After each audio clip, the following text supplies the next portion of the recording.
Back, everyone, to another episode of College Hockey Talk. On today's episode, I am joined by junior from the Colgate men's hockey team, Ross Mitton. Thanks so much for coming on the podcast, Ross, and how's everything going? It's going well. Thank you for having me on. It means a lot. Well, thank you so much for coming on the podcast, Ross. I really appreciate it. Obviously, your team just finished the first half of your season at the time of this recording. So I'm curious, how would you evaluate your team's performance as of now? I think it's going well. We're starting to tie pieces together. Out of conference, we didn't do too well, but um, I think we're currently 8-9-1. So, but in conference, we're 6-2, and we just finished strong on the first half with a big win against Harvard. So. Yeah, and obviously your team's still in the mix to get that bye in the ECAC playoffs. So how important is that for your team to sort of set yourself up well for the playoffs when that time comes? Definitely means a lot because we know that like we're not gonna be a team who makes it or gets an at-large bid to the national tournament. So league games are very crucial for us, and anyone can win on any night. So league is definitely a very important thing for us. Now, individually, you've made a big jump from your sophomore year to your junior year, as you already have more points than you did your entire sophomore year at the time of this recording. So I'm curious, what's been the biggest improvement you've made to your game that's led to success that you're having this season? I've been focusing on being consistent every shift. It's really most of the little things about my game, like stopping on pucks, at the net instead of circling off and not being an option. Been gaining a lot of great chemistry with my current line mates, Alex DePaulo and Matthew Verboon. So we've been good, and we just have to stay hot going into the second half.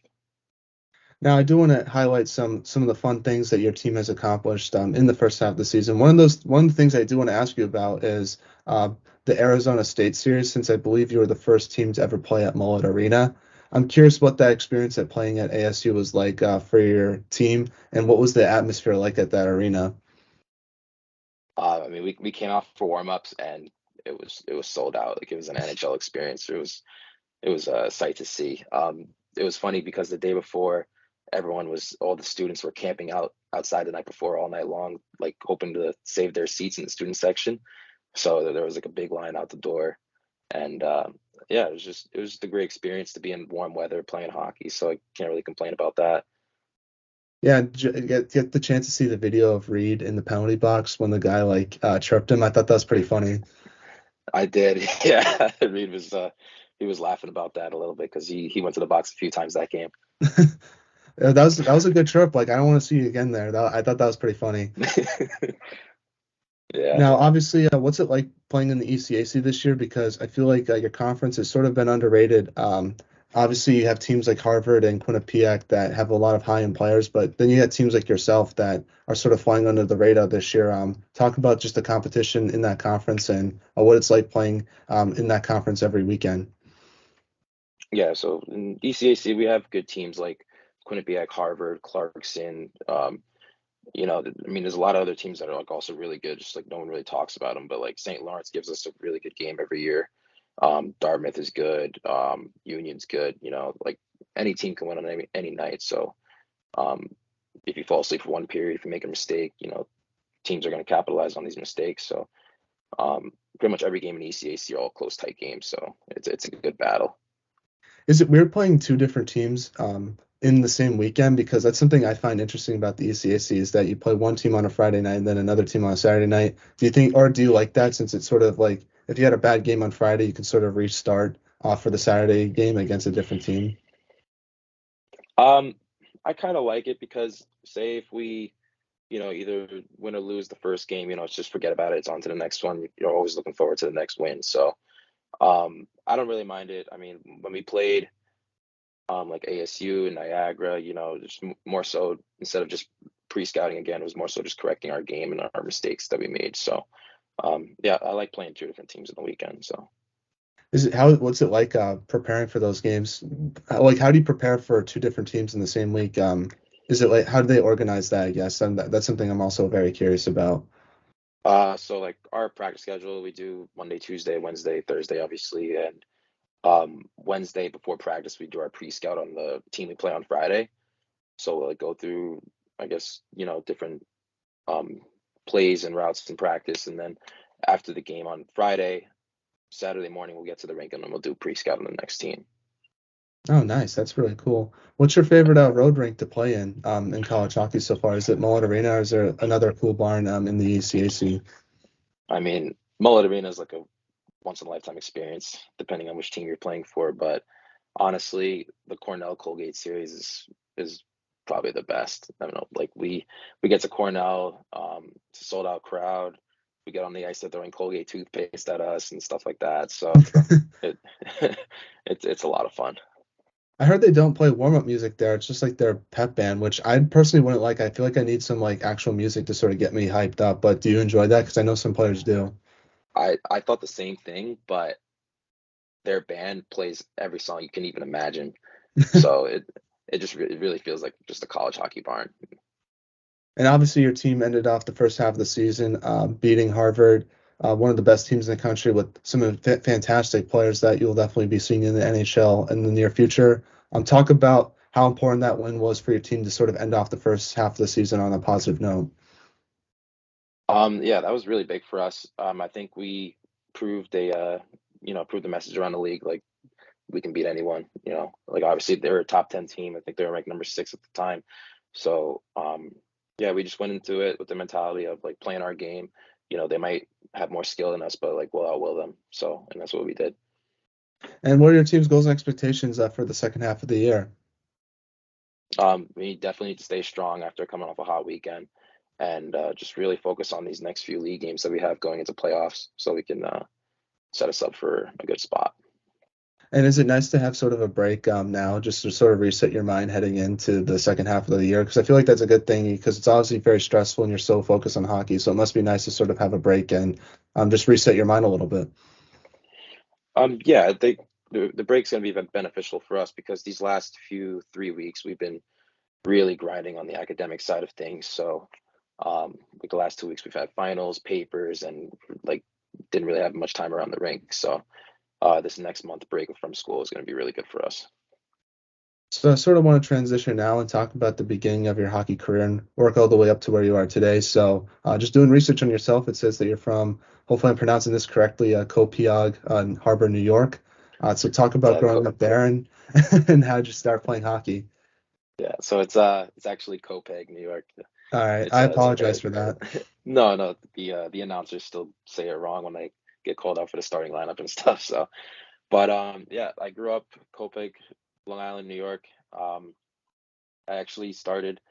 My uncle played hockey, so I watched him growing up, and I always wanted to be like him. So I decided to throw on the rollerblades around the house, and then I started skating probably around 3, 4 years old, and then joined my first house league around 5, and then um, I played for my first travel team, which was the Long Island Royals, and then I played for all 3 travel teams of Long Island, so like the Long Island Royals, Long Island Gulls, and then the Junior Islanders, and then for U16 I eventually left, went to go play for Vinny Smith in the North Jersey Avalanche, and then yeah, I played 2 years there, and then was drafted by Fargo Forest in USHL in high school, and went out there, played there, was fortunate enough to win a Clark Cup championship, and then I was traded to Lincoln Stars, which I was there for a short amount of time, and then finished the year, finished my 3rd year in Omaha Lancers, and then it got cut short by COVID. So And obviously, who was your favorite player growing up? Was it someone on the Islanders or was it a player on another team?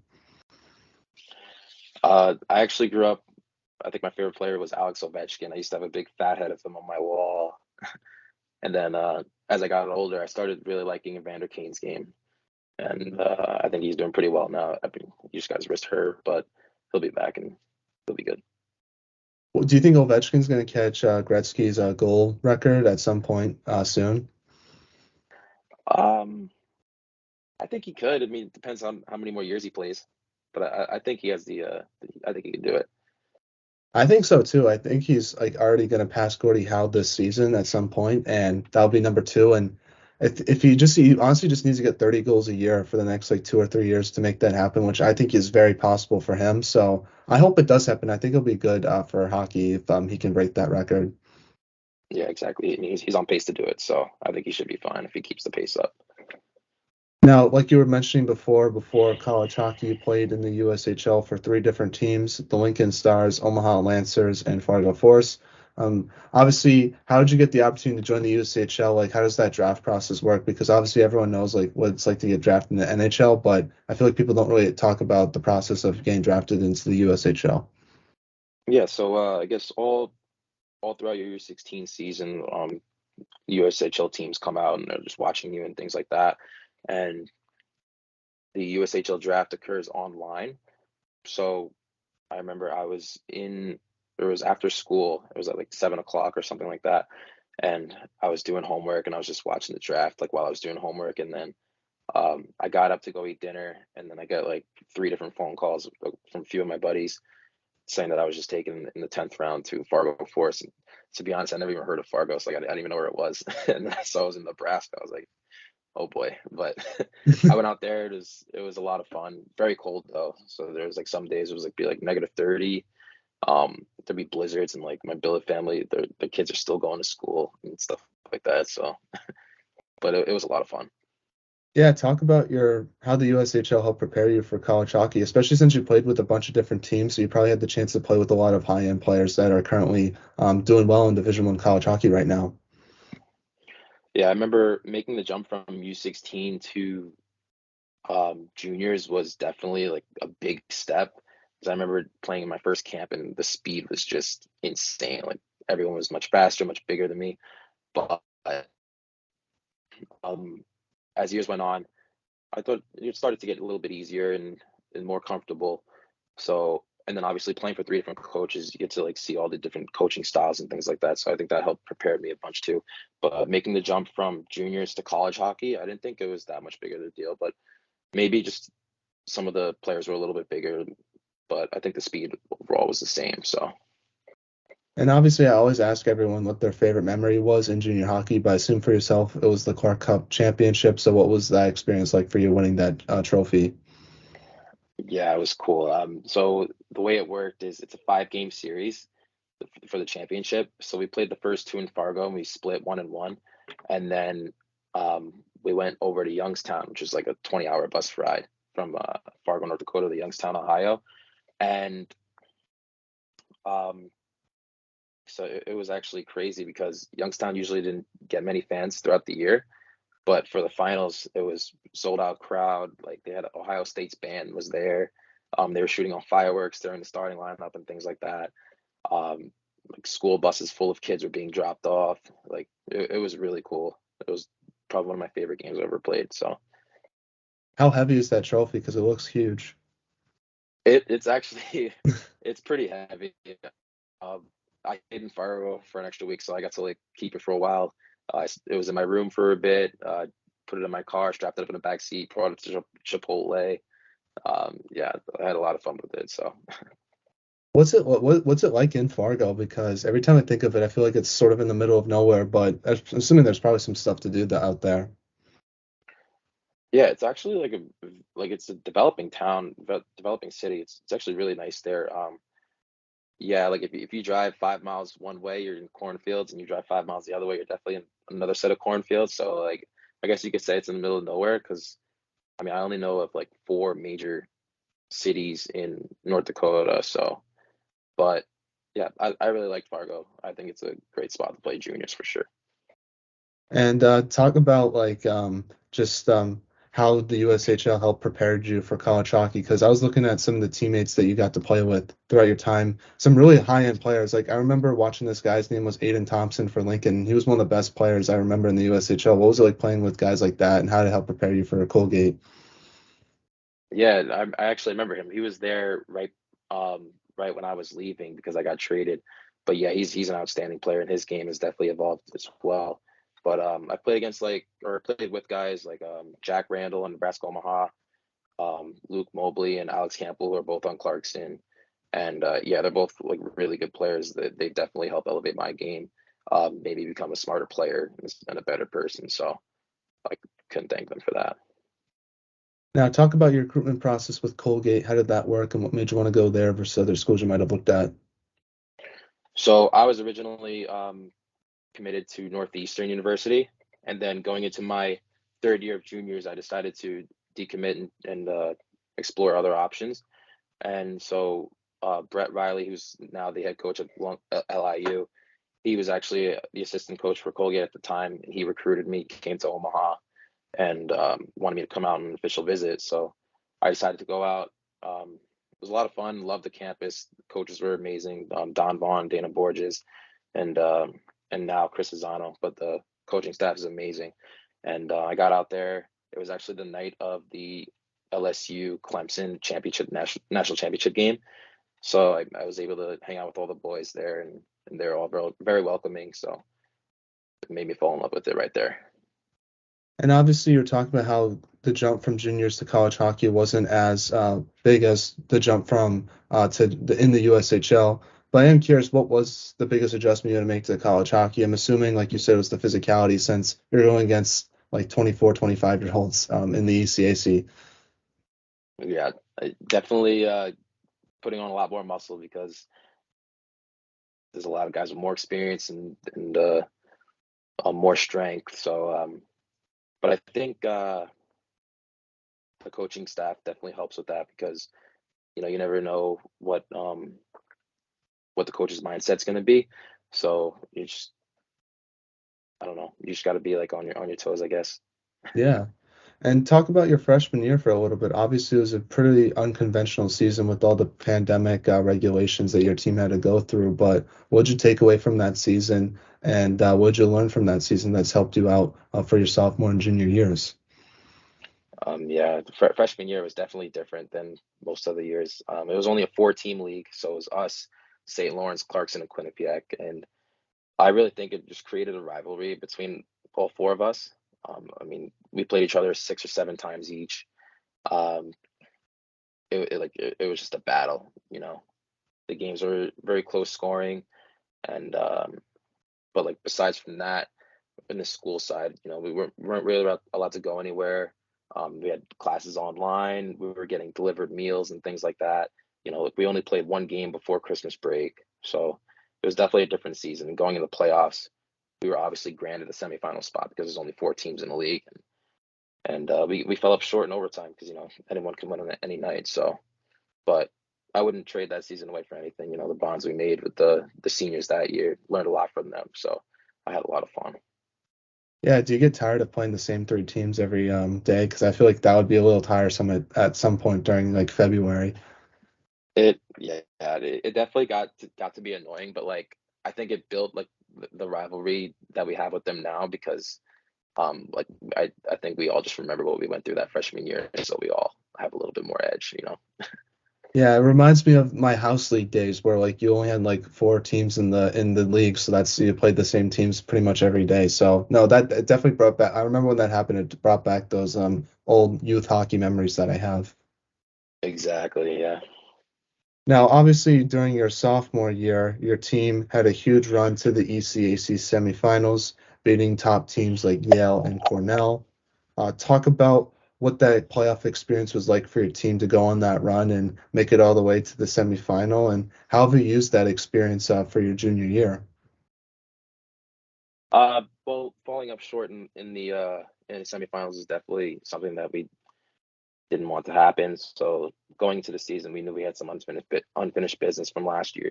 But yeah, playoffs is definitely really hard because they're three. I think they changed it this year, but last year it was three-game series. So playing three games in 3 days is really hard, especially when it came to Cornell, because it was just a lot of back and forth, a very physical game, and I think we played most of the game in our zone, but we ended up getting lucky in game three, blocked a shot, and was able to score on a breakaway for the win. So that was a lot of fun. Yeah, no, that was definitely one of the best goals of last year, in my opinion. I'm not trying to be biased. I'm being serious. That was a fun one to watch. Yeah, thank you, appreciate it. It's really happy. What's it like playing under Coach Don Vaughn? He seems like a very intimidating guy on the bench, but I'm assuming he's probably a nice guy when you get to know him. No, yeah, he's a great guy. He's very passionate. I really like coaches who like show their emotion, like whether we're playing bad or playing well. So he really cares about his players, and they're fair to everyone. So and he knows a lot about the game. So we're now in a segment I like to call the non-hockey segment, where I get to know you a little bit more off the ice along with your teammates. So first question is, what music do you like to listen to? I like to listen to like hip hop, pop, EDM. It really depends on the mood. But before games, I'll probably listen to either hip hop or EDM. And then like if I'm just outside, like on the boat or something, I'll probably just listen to pop. Who's your go-to artist?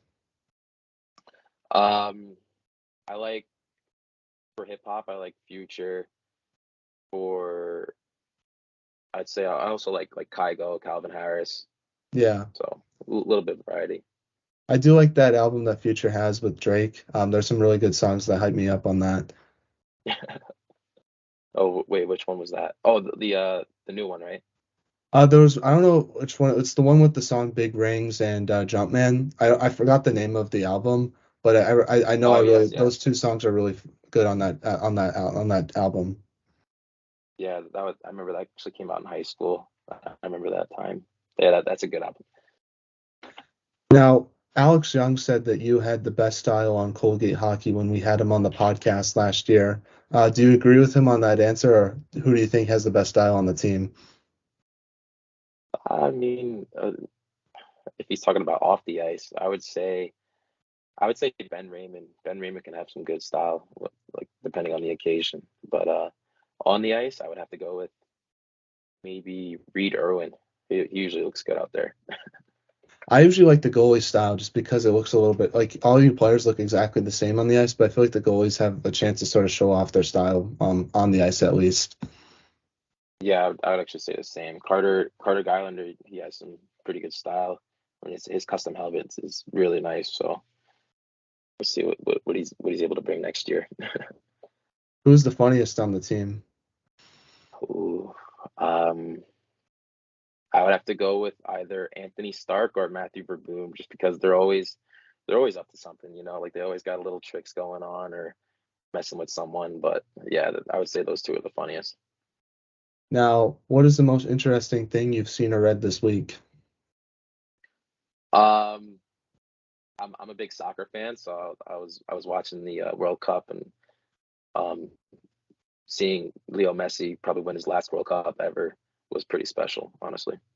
Oh yeah, that's awesome. Are you more of a Messi guy or a Ronaldo fan? Definitely Messi, I'm more of a but like, Ronaldo guy, so I was sort of rooting for Mbappe to go back to back. I thought that would have been sort of fun, but that was a great game. Probably the best soccer match I've ever seen before, honestly. oh yeah, absolutely. I like Mbappe's growing on me too. For a young guy to score a hat trick in the finals, that was pretty cool. Yeah, I think he's like I read somewhere where he has like the most goals in World Cup history as like a 23-year-old, which is pretty unbelievable to think about. Yeah, no, especially for someone who's so young, but he's got a lot of World Cups ahead of him, so we'll see what happens. That's awesome. Who do you have a club team that you support, or you just sort of watch everybody? I mostly just watch everyone. I used to really like Barcelona when Messi was on there, but Hmm. yeah, pretty much anyone. All right, awesome. And then final non-hockey question is, what is your biggest pet peeve? Ooh, biggest pet peeve.